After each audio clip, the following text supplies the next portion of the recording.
नमस्कार, रूड रुपैया पर आपका स्वागत है। आज का टॉपिक है, वो कोई जादुई बात नहीं करने वाला मैं और ना ही कोई मतलब आसमानी चीज़ें हैं जो मैं बताने वाला हूँ आपको। बहुत ही इंटरेस्टिंग बात है, बहुत ही टफ भी है लेकिन बहुत ही आसान भी।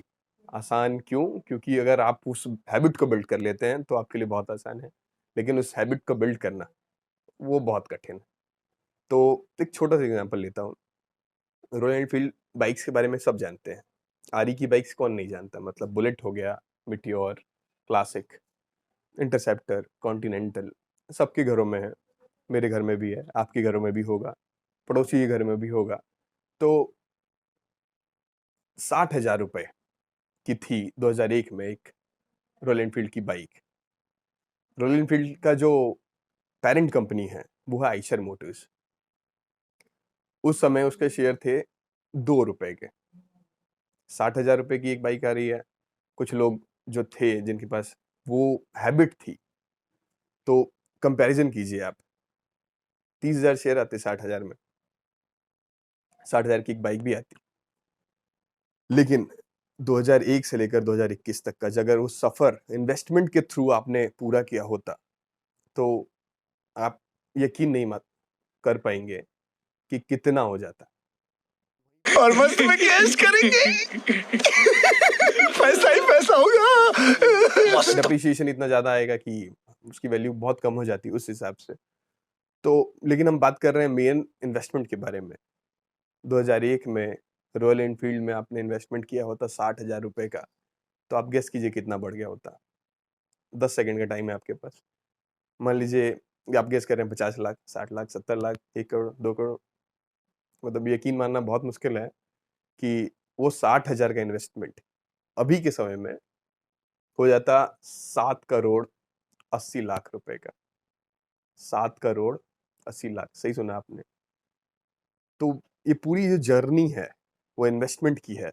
वो जो सीड, उस बीज से पेड़ बनने की जर्नी है। तो उसी जर्नी पे मैं आपको ले जाऊँगा कि पैसे से पैसा कैसे बनाते हैं। उस सीड से आप फल कैसे खाएँगे। और ये कहानी सिर्फ रॉयल एनफील्ड के बारे में नहीं थी, ये कहानी बहुत सारी कंपनीज़ के बारे में है, जिन्होंने सर्वाइव किया है बहुत सारे कठिन समय को और आपको पैसा बना के दिया है। तो कैसे करें इन्वेस्ट? सबसे इम्पोर्टेंट बात तो ये है, कैसे स्टार्ट करें? बहुत सारे लोग पूछेंगे कि कैसे स्टार्ट करें? कैसे लगाएँ पैसे? मतलब कैसे जाएँ उस शेयर मार्केट में? कैसे लगाएँ उन चीज़ों पे पैसे जो हम खुद भी यूज़ करते हैं?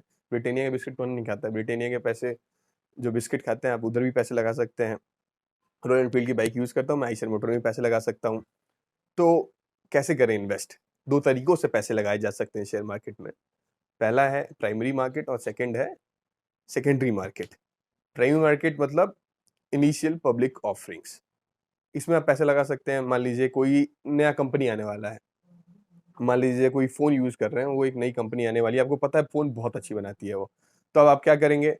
उसके जो इनिशियल जो शेयर्स हैं, आप वो ले लेंगे। एक लॉट मिलेगा आपको। लॉट आप कितना अप्लाई करेंगे एक लॉट के लिए और उसमें जो भी अमाउंट होगा वो बैंक आपका ब्लॉक कर देगा। आपके अकाउंट में रखेगा लेकिन वो ब्लॉक रहेगा। अलॉट हो जाएगा तो डिडक्ट हो जाएगा, नहीं अलॉट हुआ तो आपके अकाउंट में दोबारा आ जाएगा। तो ये तो था आईपीओ से पैसा, जो प्राइमरी मार्केट है। सेकेंडरी मार्केट क्या है? इन्वेस्टर्स जहाँ लगाते हैं पैसे, ट्रेडर्स जहाँ लगाते हैं पैसे। सेकेंडरी मार्केट में होता क्या है? शेयर्स आप परचेज करते हैं, आप बेचते हैं, आप उसको होल्ड करते हैं, कई सालों बाद बेचते हैं। और उसका खुलवाने का तरीका क्या है? प्राइमरी मार्केट में अगर आपको शेयर्स लेने हैं, खरीदने हैं, तो आप डीमैट अकाउंट खुलवाएँगे अपना। सेविंग अकाउंट आपके पास होगा ही, अभी तो जनधन अकाउंट्स और बहुत सारे अकाउंट्स भी खुले हैं, तो सेविंग अकाउंट हम मान के चलते हैं कि आपके पास है। डीमैट अकाउंट खोलेंगे तो आप आईपीओ के लिए एलिजिबल हो जाएँगे। दूसरा आप अकाउंट जो सेकेंडरी मार्केट में लगाने के लिए है, वो है ट्रेडिंग अकाउंट। तो सेविंग अकाउंट, डीमैट अकाउंट और तीसरा है ट्रेडिंग अकाउंट। तीनों अकाउंट आपने खुलवा लिया और इसके भी प्रोसीजर्स क्या-क्या हैं? आधार कार्ड चाहिए होता है, पैन कार्ड चाहिए होता है, कुछ ई-साइन भी घर बैठे भी कर सकते हैं आप ज़ीरोधा के थ्रू। बहुत सारी कंपनीज़ हैं, जैसे कि एचडीएफसी हो गया, आपका आईसीआईसीआई बैंक हो गया, ज़ीरोधा हो गया, अपस्टॉक्स हो गया, ग्रो हो गया, बहुत सारी कंपनीज़ आ गई हैं, डिस्काउंट ब्रोकर्स हैं, कुछ पैसे ज़्यादा लगते नहीं हैं उसमें। तो आप इसके थ्रू उनमें पैसे लगा सकते हैं। तो मैंने आपको बता दिया है कि कैसे लगाते हैं पैसे, लेकिन क्यों लगाते हैं? बहुत लोग ये पूछते हैं, क्यों लगाएँ हम पैसे? तो एक तो कहानी एग्ज़ाम्पल मैंने आपको दे दिया था कि लगाने से कहाँ आदमी पहुँच जाएगा। जो भी विज़नरी थे, जिनके पास इतना दिमाग था कि यहाँ पे एक बाइक की जगह मैं इधर पैसा लगाऊँगा तो इतने पैसे बन जाएँगे, और बना भी होगा, बहुत लोग पहले भी निकल आए होंगे, लेकिन जिनके पास अभी भी शेयर है, आप समझ लीजिए क्या वैल्यू है उनकी। दूसरा एग्ज़ाम्पल देता हूँ, बहुत ही शॉर्ट टर्म एग्ज़ाम्पल भी है। नॉर्मल मार्केट्स में जो प्ले है वो नॉर्मल लॉन्ग टर्म का है, लेकिन एक शॉर्ट टर्म एग्ज़ाम्पल देता हूँ कैसे पैसे बनते हैं। पेनी स्टॉक था एक, जिसका नाम है गोपाला पोलीप्लास्ट। इन्होंने क्या किया, गोपाला पोलीप्लास्ट में अगर आपने पैसे लगाए होते 1 साल पहले अक्टूबर में, तो उस समय उसकी कीमत थी सिर्फ ₹4 के आसपास। आज जब मैं बोल रहा हूँ, तो उसकी कीमत ₹1000 के आसपास है। तो अगर आपने अक्टूबर 2021 में ₹1,00,000 लगाए होते, तो अभी उसकी वैल्यू आप गेस करेंगे, कितना गेस करेंगे? कि 50 लाख लाख हो जाता, 1 लाख का 50 लाख हो जाता, 60 लाख हो जाता, 70 लाख हो जाता, 1 करोड़, चलो 1 करोड़ बहुत है 1 करोड़, चलिए वो भी नहीं हुआ, ₹1.5 करोड़ रुपए, नहीं, ये भी गलत है। टोटल अमाउंट आपको सोच नहीं सकते हैं आप, 2 करोड़ 24 लाख रुपए बन जाते आपके, अगर 1 साल पहले इस कंपनी इन्वेस्ट किया होता। बात मैं अपवाद की नहीं कर रहा हूँ, एक्सेप्शंस हैं ये बहुत सारे।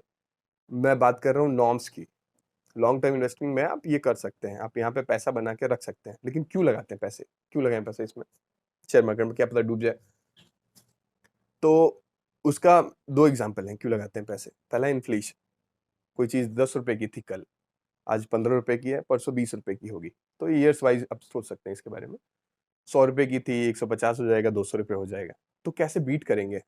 क्या हमारे पास इनकम का सोर्स है जो हमेशा ऐसे ही बढ़ता रहता है? क्या हमारे जो इंक्रीमेंट मिलता है, जो हाइक मिलता है, इतना मिलता है कि वो मार्केट को बीट कर पाता है, या फिर जो जो प्राइसेज़ हैं उनको बीट कर पाता है? बहुत सारी कंपनीज़ बीट करती हैं इसको। लेकिन जो आपके पास पड़ा हुआ है पैसा, उससे भी तो बीट कर सकते हैं इसको। तो वही है, तो आप पहले इन्फ्लेशन के लिए बीट करते हैं और दूसरा वेल्थ क्रिएशन के लिए। वेल्थ क्रिएशन किस काम आएगा? मान लीजिए 18 साल बाद आपकी बेटी की शादी है, बेटे की शादी है, कोई नया घर खरीदना है, या फिर वर्ल्ड टूर पे जाना है आपको। तो इन सब चीज़ों के लिए भी वेल्थ क्रिएशन ज़रूरी है। मोस्ट इम्पोर्टेंट बात ये भी है कि शेयर मार्केट में ज़रूरी नहीं है कि आप हमेशा ही पैसे बनाएँ।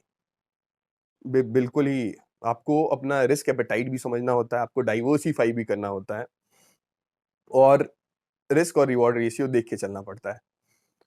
तो इस चीज़ के बारे में, इन सब चीज़ों के बारे में बाद में बात करेंगे। पहले बेसिक था how and why to invest, मैंने आज आपको बता दिया। अगर आपको ये पसंद आया हो तो प्लीज़ लाइक एंड सब्सक्राइब, और बाकी सारी चीज़ों के बारे में बात करेंगे नेक्स्ट वीडियोज़ में। थैंक यू, नमस्कार।